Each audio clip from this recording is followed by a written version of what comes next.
Hey, good morning, girl. It's your dad, Miguel. And today is the 31st of May. I just wanted to say hi. I hope you're doing well today. I have been doing really well the last few days, the last week or so, really just phenomenally. And I don't quite know how to explain it. It's kind of funny. One thing I really love is feeling good for no reason, because when that happens, I it almost doesn't matter what happens in my external reality. I go through these, I guess, phases where, a lot of the time, I would say 90% of the time, I'm happy for a reason. you know. But then very occasionally, it just so happens that I become happy for a reason that I just cannot identify. It's just not, I just can't acknowledge it. I just don't understand why I'm happy. Like, the same is true right now. I don't know. And I like that kind of happiness because when it happens, I'm really confident that it doesn't matter what my external reality, what's happening in an external reality. Whether good things happen or bad things happen, for some reason, I'm able to weather the storm. I'm able to be more resilient than ever before. I am finding it is happening more and more often. And I'm not really sure why it's happening like that. Right now, in fact, I am happy for no reason. What can I say? Um, so I really cherish these moments when I could just sit back, relax, and just be happy for no reason and somehow accept it. It's great because I kind of feel like, uh, sort of like an emotional Superman, where you know it, I get to enjoy whatever happens in the moment, and I get to enjoy whatever is going to happen today. No matter what happens, there will be some aspect of today that I can enjoy, whether it's an appreciation for all the benefits in my life, you know, everything that's happening. I mean, just the fact of me being alive is amazing. Whether it's the virtues that I develop as I live my day to day, or whether it's the personality strengths that I recognize in myself and in others.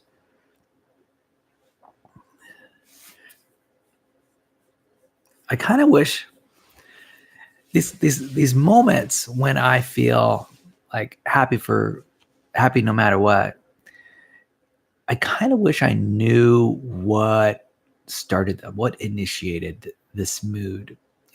Why do I have this mood on occasion, and how can I help this mood happen more often? I don't know. I've been eating a better diet lately. I wonder if there's a correlation between my better diet and these really pleasant moods. Anyway, on another subject, today is the last day of May. Today is the 31st of May. And that means tomorrow is the 1st of June. And so that begins your countdown to your birthday, which is the 21st of June. I remember that day like it was yesterday, June 21st, 2004, your birthday. Oh, man, what an amazing time. So much anticipation of your arrival. And there was some concern, too. You were a breech birth. Yeah, that means you were basically upside down in your mother's womb. Fascinating. Anyway, your mom had a cesarean section, and so you exited through her belly. And That was an interesting time. I would like to sit down and talk to you about it. I wonder if you have any questions about what happened. Of course, your mom is actually quite a good authority on what happened. But if you want an alternate view, an alternate perspective, you're welcome to ask me, and we could chat about what your birth was like, what your birthday was like, and the next few days afterwards, what that was all about.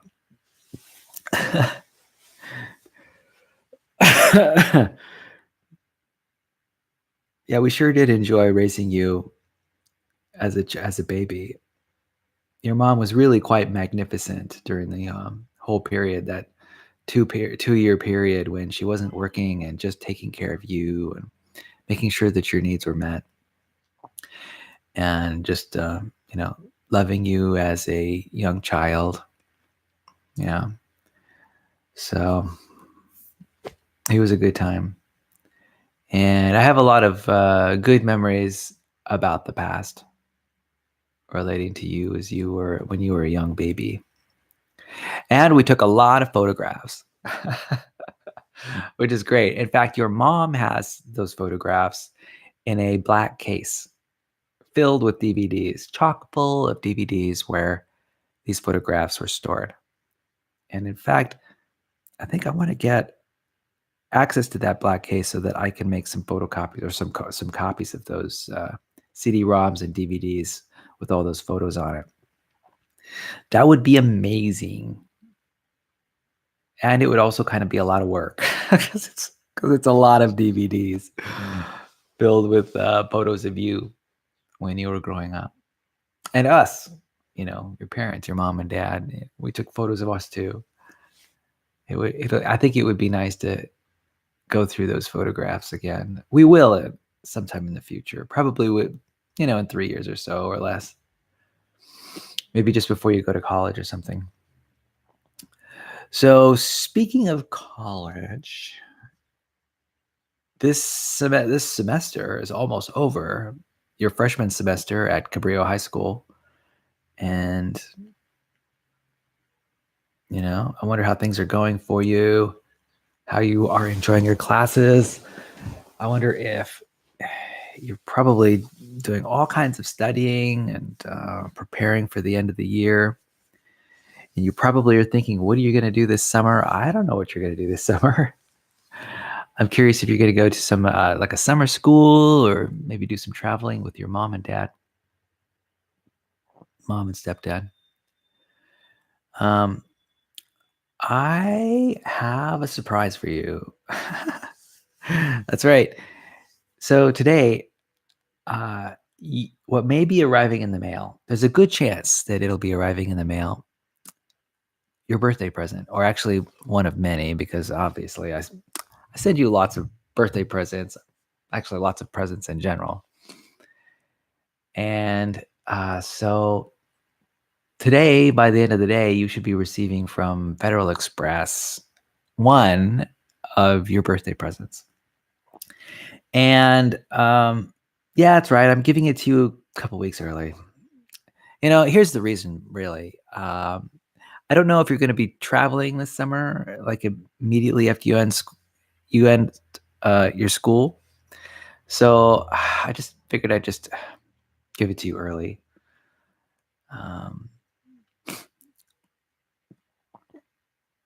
Yeah, I figured I'd just give it to you early. I didn't want this particular birthday present to sort of hang out on your porch somewhere, all for like 3 months or a month or however long your summer vacation might be, So, or even just over a weekend. So I just wanted you to be around to pick it up. So that's really it, just ensuring that you get it. That was really the main reason that I sent it early. Anyway, I hope you enjoy your birthday present. Let's see, what else is going on in my life right now? I am coming to a new understanding about enjoyment and happiness in life. And I'm realizing that, enjoyment and happiness in life. Of course, I've been pretty much always been focused on happiness. I mean, for a long, long, long, long, long time. I mean, I had an interest in psychology ever since I was in high school.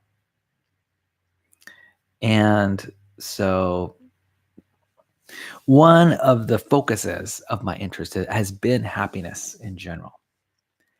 And, I've kind of known this for a while, but I always go through these periods where I just realize or understand again a certain subject. And that is, in particular, what I'm considering now is this idea that we attach narrative or meaning to the things around us, to our external reality. And not just the things, but the situations that we're in. There's like an internal narrative. It's the story of this thing's relationship to me. And it's more than just a story attached to a thing. It's quite often a story attached to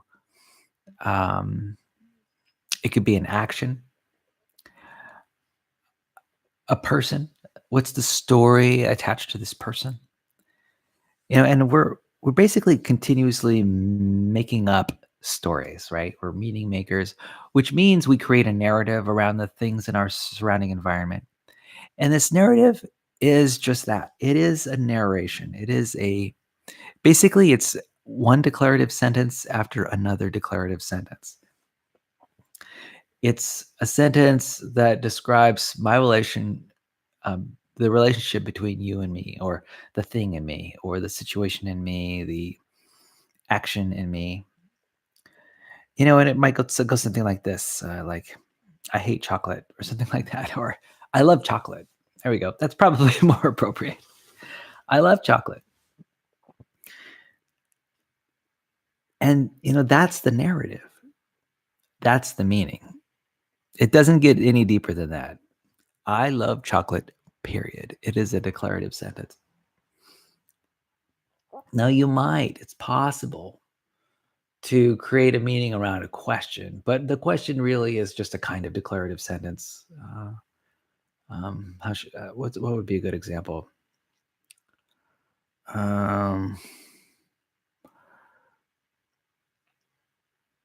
Here's one. Sometimes you might be saying to yourself, "What's wrong with me?"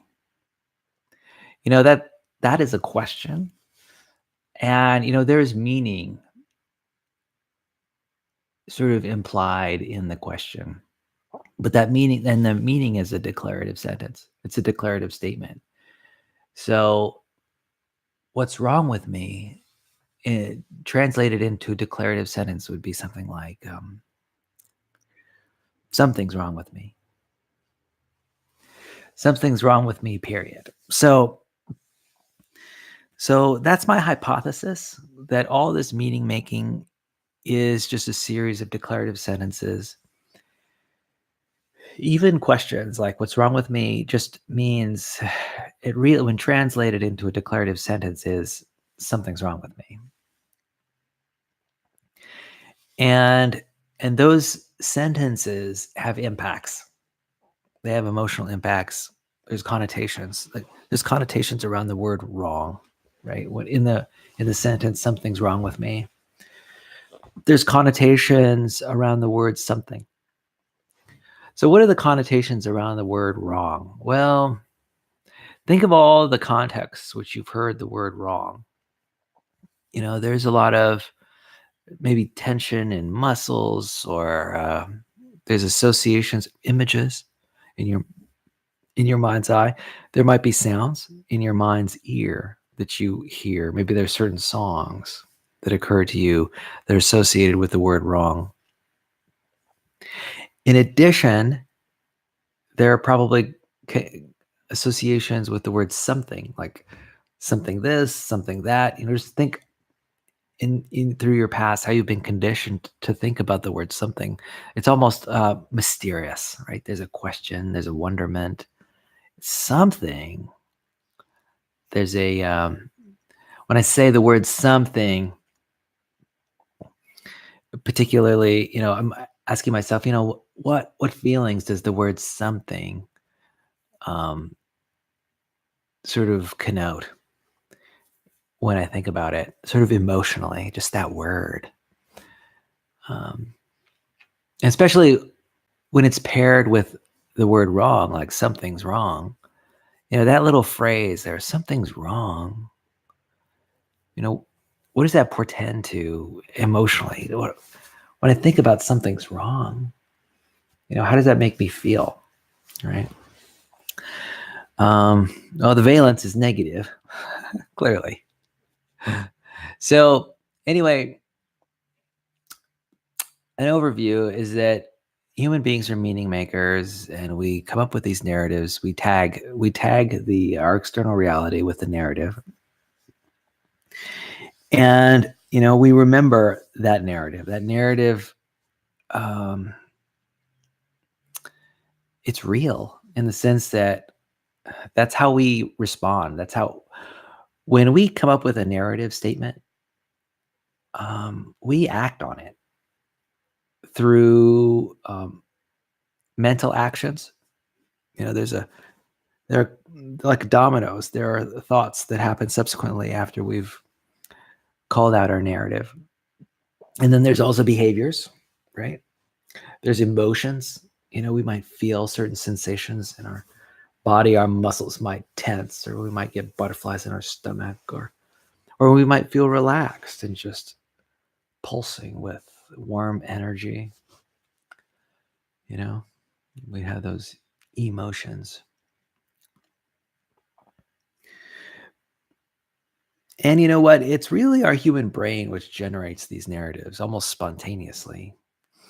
It's like, it's sort of like a waterfall. These narratives just outpour from us, and just to get affixed or attached to everything around us. We're just continuously expressing, giving meaning to things, you know, like the door or the blinds. Maybe we're not putting a lot of the meaning in some things. Like, I'm looking at, like, say, a tag on a power cord. Like, there's not a lot for me. There's not really a lot of meaning associated with that tag. I haven't attached a lot of meaning to it. It's it's a very utilitarian type of meaning, where it's simple and not dynamic, not complex, rather neutral. There might be things in our environment which have simple meanings, but there might be other things in our environment that have huge meanings, like my own appearance. Right, when I look in the mirror, I've got a lot of things to say about my eye color and my eye shape and my nose and my skin and my teeth and my ears, or my head or my hair. Especially, there's a lot of meaning attached to people's hair. So what's my point? Well, my point is that the narrative that we come up with is very much within our control to some extent. I'd say it's probably a good 50% in our conscious volitional control, which is a high level of control. It's kind of interesting how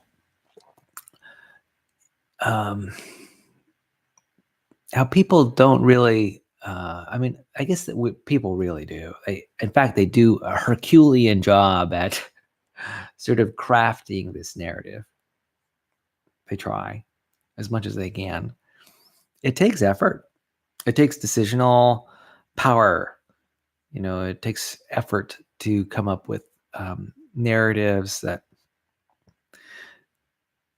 that are consistent with your values, narratives which are consistent with your context. It takes effort too. We learn about social narratives that we receive from the world through the media and through our friends. And, and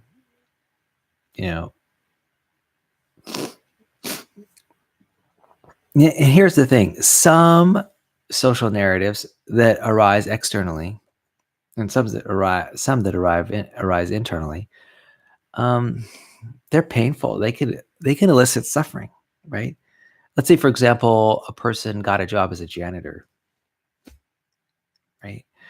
Um, there might be a social narrative out there that says that janitors are socially less valuable than, say, CEOs of tech companies, right? And that person, you know, might sort of receive that social narrative and see themselves in this light that's diminished, see themselves diminished in this light. And this and there might be feelings of sadness and loss that might arise upon hearing and believing this social narrative that somehow janitors are less valuable than CEOs. And you know, that's hurtful. It's hurtful. There are a lot of social narratives out there that, I don't know, they typically serve some subset of the population, but they cause suffering to maybe a majority of those that hear the social narrative. Social narratives are things like, it's better to be married than single. Social narratives are, it's better to be thin than fat. It's better to be, social narratives. I don't know. They can cause a lot of suffering. And you know what? The social narratives may also be untrue. I think recently I heard about, I think I heard a statistic. Some happiness researcher said that single women are the happiest persons on the planet, or something like that. That, I guess, they did some research. Uh, it was a poll of some kind, I imagine, where people responded about how happy they were, and it turned out that single women, I think, scored very high on this test, this happiness test. And married men and married women and single men and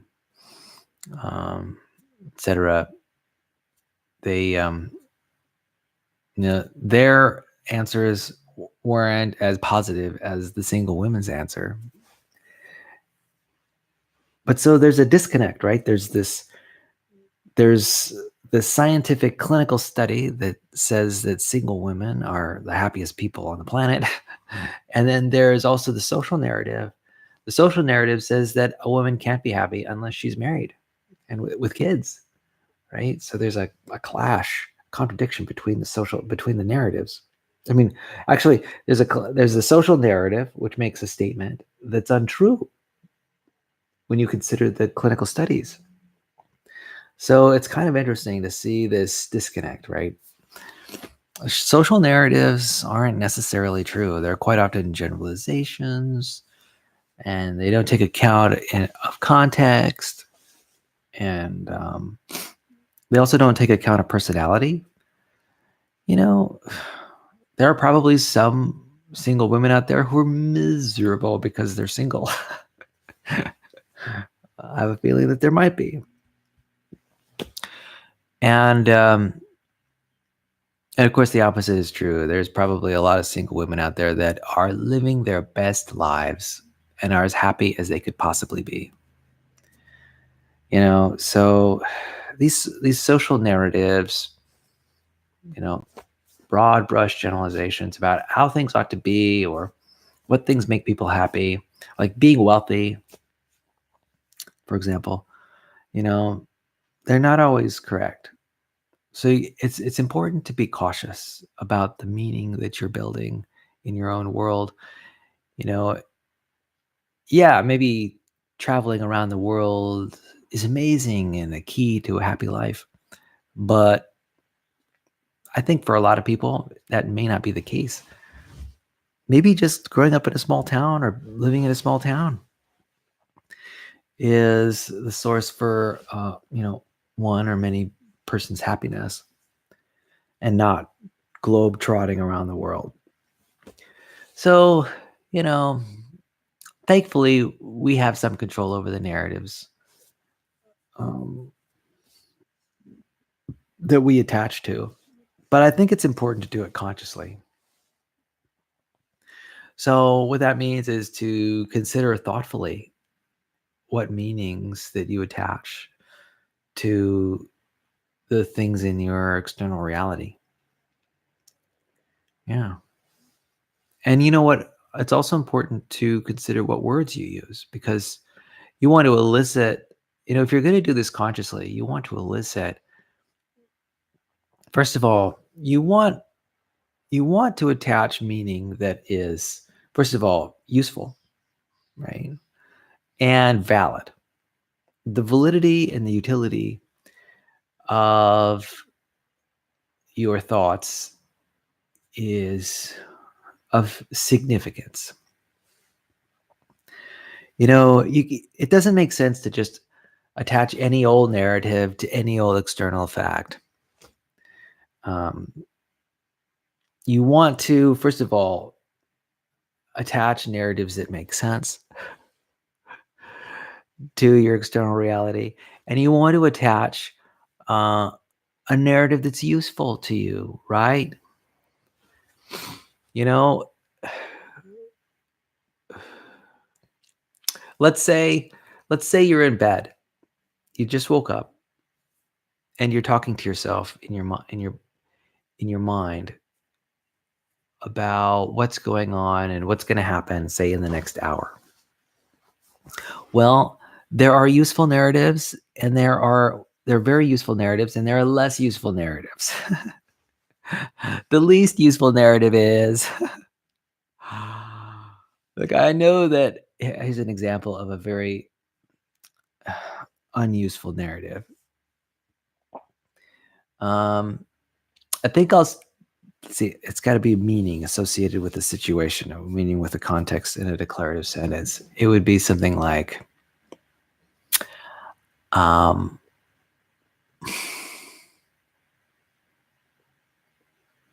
it would be something like, despite my needing to get up, I think I'll stay in bed because I deserve it. So that would be a narrative.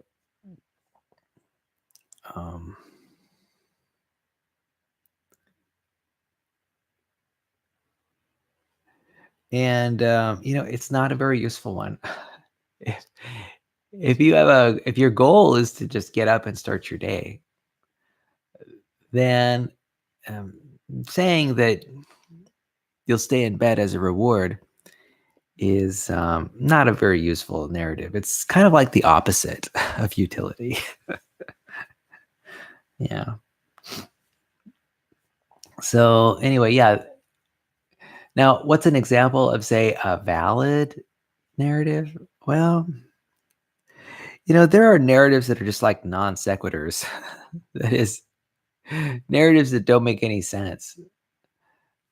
You want a narrative to be logical, right? To cohere with the facts. So it has to. I think it's important for it to be valid. A narrative has to acknowledge reality. I mean, you could create narratives that are complete fanciful fiction, like unicorns this and spirits that, and numbers, things like that. I don't know that, and without validity, though, how useful can it be? That's right. In fact, invalid narratives, I guess they can be quite useful, but sometimes they can get in the way, Anyway, I hope you're doing well today. This has been on my mind about this idea of creating narratives and creating meaning and doing it intentionally. It's on my mind. I want to create the most valid, most useful narrative that I can. And, one of the things that I recognize is, well,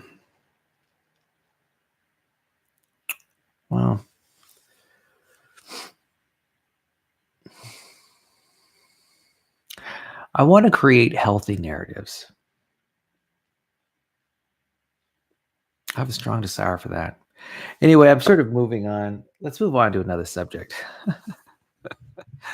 Let's see what else is going on in my life today. Oh, I've got a book club meetup today with a friend of mine. We're going to be getting together and talking about a book that we've read. So that book club is going on. I'm starting up as another book club. Oh, a lot. I got so many things to do. Here's the thing. I was thinking yesterday about um, how could I make my life more productive and enjoyable, and how could I reach my goals. And I was surfing on reddit.com, and I found this comment from someone that was really, I thought that was really insightful. Basically, if I have a goal to achieve, they said that it's important to be a minimalist and minimize the complexity in your life as much as you can to help maximize the probability that you will meet your goal, that you will accomplish your goal. And that made so much sense to me. The fact is, I think that as a default position, human beings have a tendency to make their life really complex. And this complexity just makes it harder to get things done. When, for example, people buy boats or people buy horses, and it's wonderful. Those are things, if you want a boat or a horse, those are wonderful things to have. But they can also be distractions from you achieving your goals. It just makes it, every new activity that you participate in makes it harder for you to accomplish the goals that you want most. There's this book called Deep Work that's really popular in the self-development world right now. And it's really about focusing your time and energy just on the goals that you want to accomplish. It's about being committed to doing a task and then doing deep work related to it. You really can take any task and break it down into a million pieces and spend all day, every day focusing on one task, just doing really deep work, right? Getting into flow and, it's wonderful to have this hyper-focused sort of fixation on a certain goal or task. I think that can be really helpful. And yeah, you can do deep work. What that means is it means like really complex, focused activity in a certain direction that's important to you. And just practicing like digital minimalism. Digital minimalism to me means like, not downloading every app in the App Store. It means digital minimalism means not having a million iPhones or cell phones or electronic gadgets. It means just having one or two. And it means sort of reducing the complexity of your life so that you can focus on the things that you want the most. And I think, practicing minimalism is a great way to help you be more productive. There's also another way, and that is to focus on your intrinsic motivation.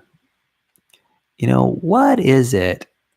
And I'm not talking about extrinsic motivation, but I think people are happiest when they are following through with their innermost desires, those things that they're intrinsically motivated to do. For example, I am intrinsically motivated to think about philosophy and psychology, particularly self-development psychology.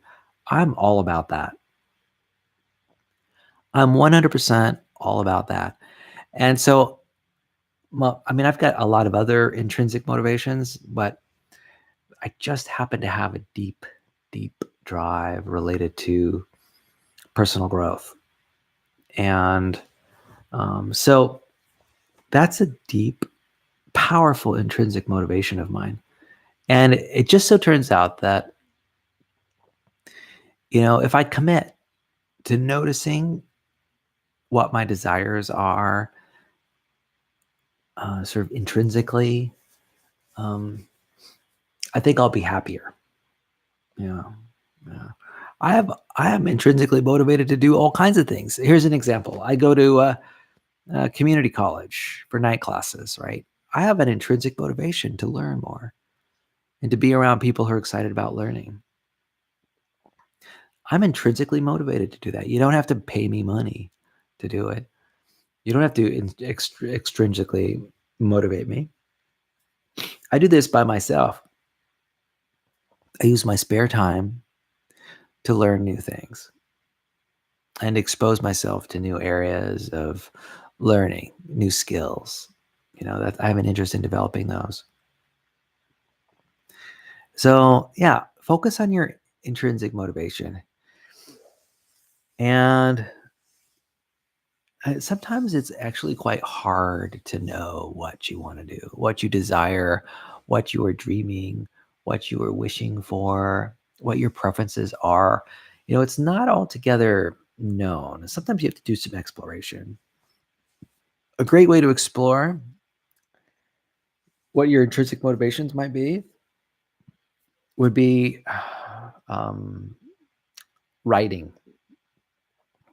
Just put pen to paper and just write a page of the things that you like, the things that you enjoy, whatever pops into your mind. And there's a good chance that you'll stumble upon some ideas that you're intrinsically motivated to focus on. Yeah. Oh. Extrinsic motivation is beneficial. It's helpful. It's good feedback. We need that feedback from our external environment. And in fact, that can help us. I know like people go to work and often because they're extrinsically motivated, like they need food and shelter. And so, they go to work and yet it's true that that work may not be their cup of tea in particular, but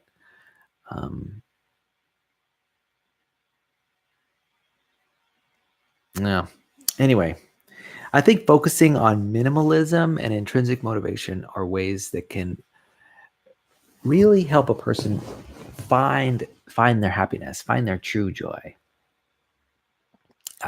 Very good. So let's see. That is an important idea for me. I think so. You might be asking, Emily, you might be asking me, how can I sort of refocus my life a little bit? That's a really good question. What can I do to refocus my life to sort of make, well, I don't know. It's a really deep question. I need to do some writing about it. Yeah, I need to write more. So I've got an iPad Pro laptop. Actually, I guess it's a tablet computer, and I'm really enjoying it. I particularly like using the Apple Pencil. And because there's something about writing with your hands that is separate from, say, typing. I like writing with my hands with a pencil. There's something about it that it's like it's pretty free form and unscripted, and it's just it's pretty enjoyable. Although I want to do it more often. So I just started a new book that I'm reading on the Kindle. And let me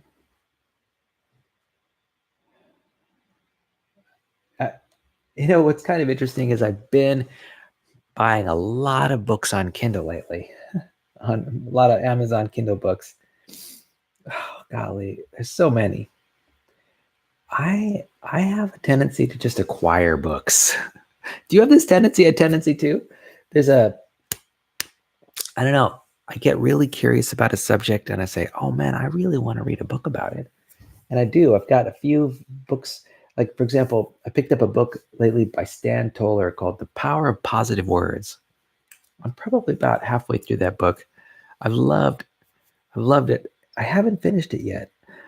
I Unfortunately, I'm one of those people who um, buy a book because they have an intense interest.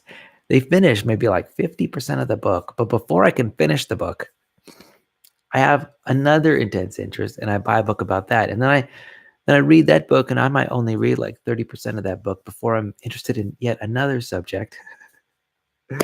And I buy another book. So I'm trying to slog through these books, but I've got some interesting books lately. This is I got a new book. Looks like I'm only 5% of the way through it. It's called Suck at Something by Aaron Rinaldi or Karen Rinaldi. And really the subtitle is It's Great to Suck at Something. And I really like that idea because I'm kind of a perfectionist. And I need to be more accepting of myself when I don't meet my own standards. I think that would be really helpful. And I think that it can enhance my courage and sort of enhance my courage because a lot of the time I don't do things because I'm afraid they're not going to turn out right or as I expect or as I want them to. And so I sort of withdraw from taking action. And actually, I can be very courageous at times, but I just don't want to. Sometimes I just don't want to fail, and so I won't do something because I'm afraid of failing, even though I really want to do it. And I think it's important to value doing things unwell, doing things just improperly. Relationships are a really great example. You know, sometimes there are people that you want to meet, but you never do, um, because maybe the situation isn't right for some reason, right? Or you're not guaranteed 100% success. When it comes to relationships, I think it's very rare for a 100% success to even happen. But I think I like this idea of just going for it, whether or not um, success is probable. you know, maybe you're gonna just go for it because you enjoy it. For example, playing volleyball. Now, I've played volleyball. I'm pretty good at volleyball, but I don't necessarily jump into every game that I see, even if I want to play volleyball, because I might notice that the other players are really good, right? Um, you know, I think it's important for people to just accept sometimes that they're going to be bad at stuff, that they're just not going to be that good. That let's say you wanted to play guitar, you wanted to learn guitar, but maybe what's holding you back is that I don't know, that very long period of 2 or 3 years where you're just not going to be that good, right? Yeah. I don't know. Or same is true with learning languages like Spanish, right? I'd love to learn the Spanish language, but sometimes I'm not sure if I want to fail that much. I'm sure, these are all what I'd call unuseful narratives, right? Yeah. The fact is that I really, as people, really, in general, just really ought to be just grateful for that they live the lives that they lead and that they have so much potential and possibilities in front of them. And you know what? It's okay to suck at something. It's okay. It's okay to make mistakes. Absolutely. In fact, a person can find enjoyment, I think, even in the midst of screwing up. That happens to me all the time. Let's say I make 100 decisions a day. And I would guess that, 10% of those decisions are not the best decisions I could have made. And probably 5 of those 100%, 100 decisions are just poor execution, poor decision making. It's just the way of the world. You're going to make bad decisions, and it's okay. And I think that you can be happy even in the midst of a bad decision. I think a person could be happy even in the midst of loss. I mean, you could be happy to know that your losses weren't greater than they are. You could be happy that you receive anything at all in the midst of loss. Yeah. And so I was thinking the other day about the connection between expectations, gratitude, and happiness. And I heard about this equation that says that satisfaction is equal to your expectations minus your perceived value of a certain, say, object you've received or context that you're in. So you might have a certain expectation about a certain situation.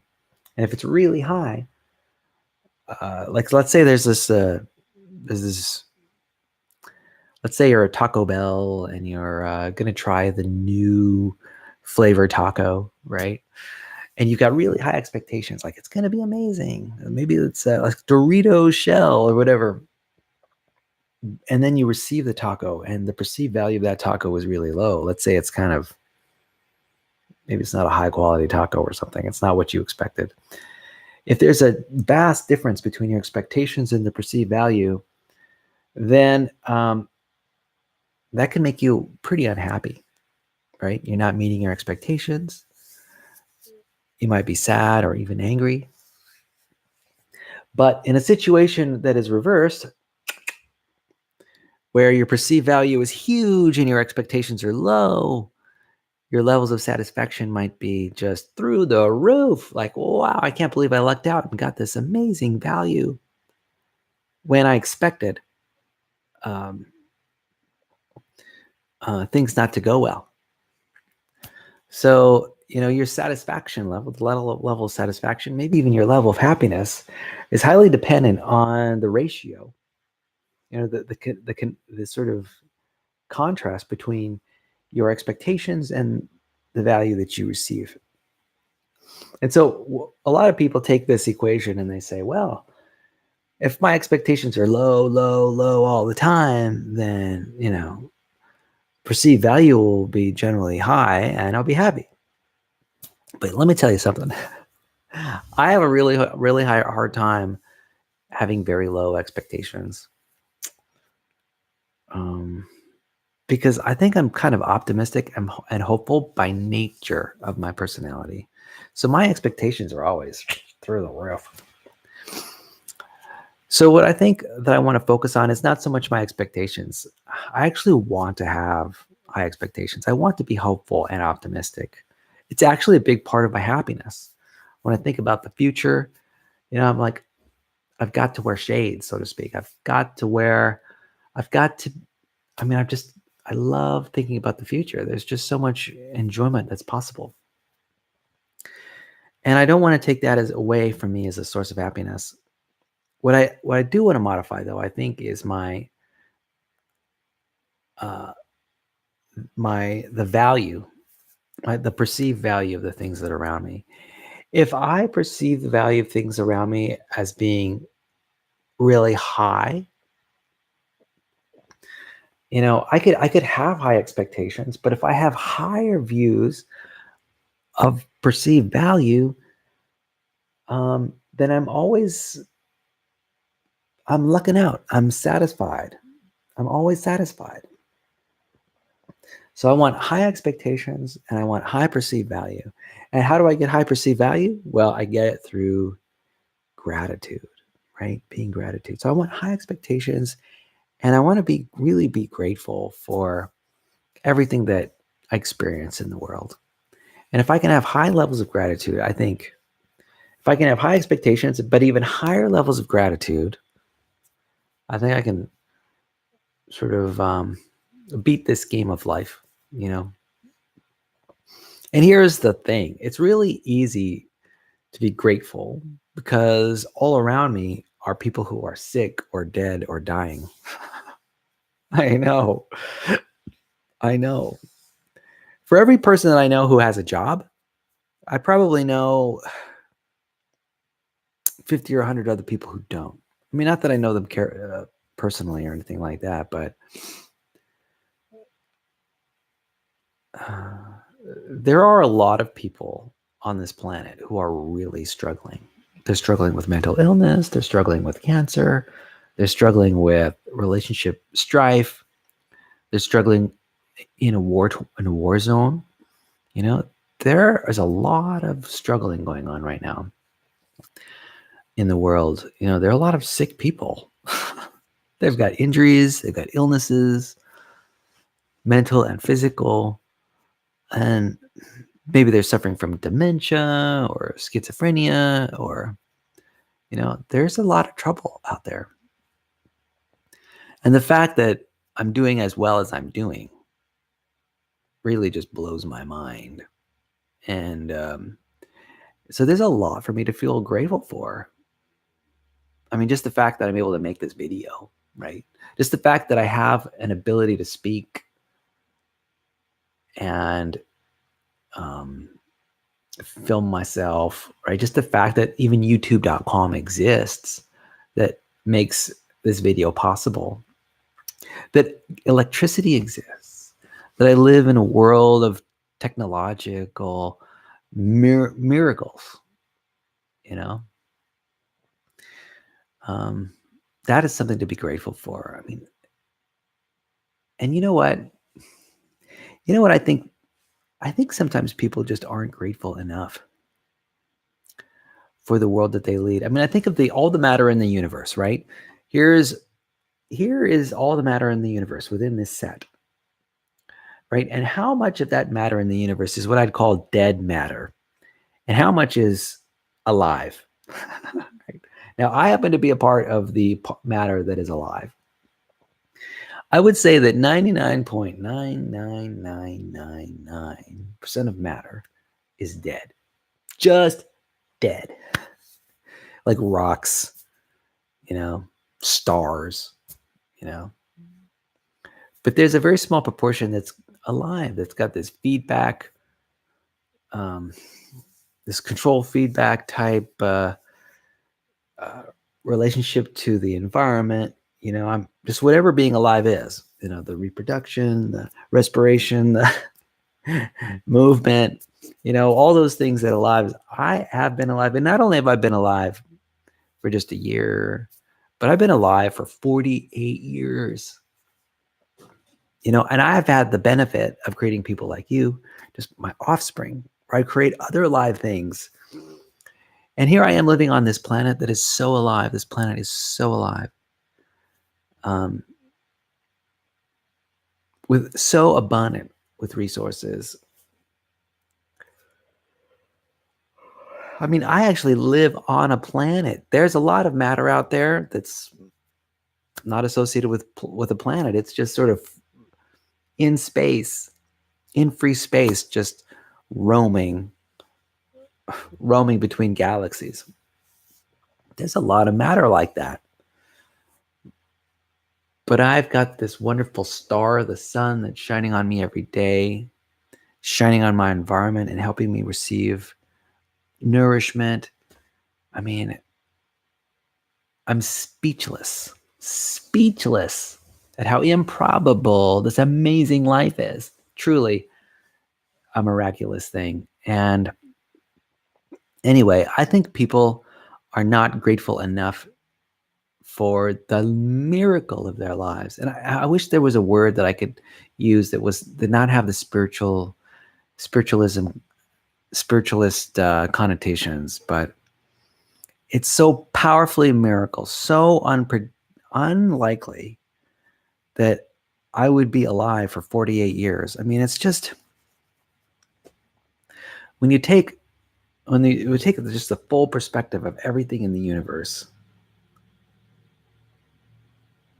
I am most definitely the luckiest man that has ever lived. And everyone who's alive can say the same thing pretty much. It's pretty amazing. So, anyway, I think it's important to be grateful. I think perceived value can be high, super high. Perceived value can be sky high. I mean, really, why would there even be a limit to perceived value? I think one of the most powerful emotions in the world is just awe, right? Awe about what is going on right now. It's just pure awe, AWE. Just how much amazing thing. I mean, I don't know how many bones in my body. Let's say I've got 190 bones in my body. It's probably more. I don't know, maybe less. But all of these bones are functional. They're working in concert with each other, and none of them are broken. I've got no broken bones right now. What? How many muscles do I have? I don't know, 350? That's a lot of muscles. None of them are hurting right now. Can you believe it? And I'm age 48 years old. Oh, I've been alive for almost a half century. Almost a half century. No broken bones, no painful muscles. What? How can one man be that lucky? I don't know. So anyway, I think recently I've been asking myself about, what's preventing me from just going through the roof in terms of my appreciation and my gratitude for the value that I have, for the resources that I have access to. Really, it means celebrating every day. It means celebrating every hour, even celebrating every minute, to truly recognize and to truly perceive and understand the value that is my life, and that is your life too. Anyway, Emily, I'm going to wrap this up. Thanks for listening to me ramble for a while. I hope you have a wonderful day at school today.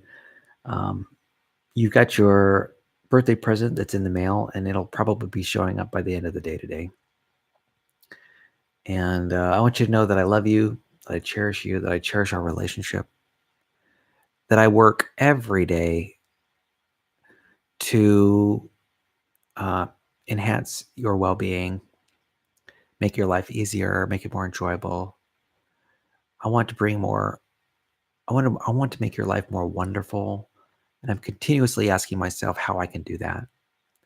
And I want you to know that I'm in your corner and that I'm doing the best I can with the resources I have and the creative thinking that is possible for me to act in ways that support you and help you grow and develop and become the amazing woman that I know you can be. Bye-bye, girl. Love you.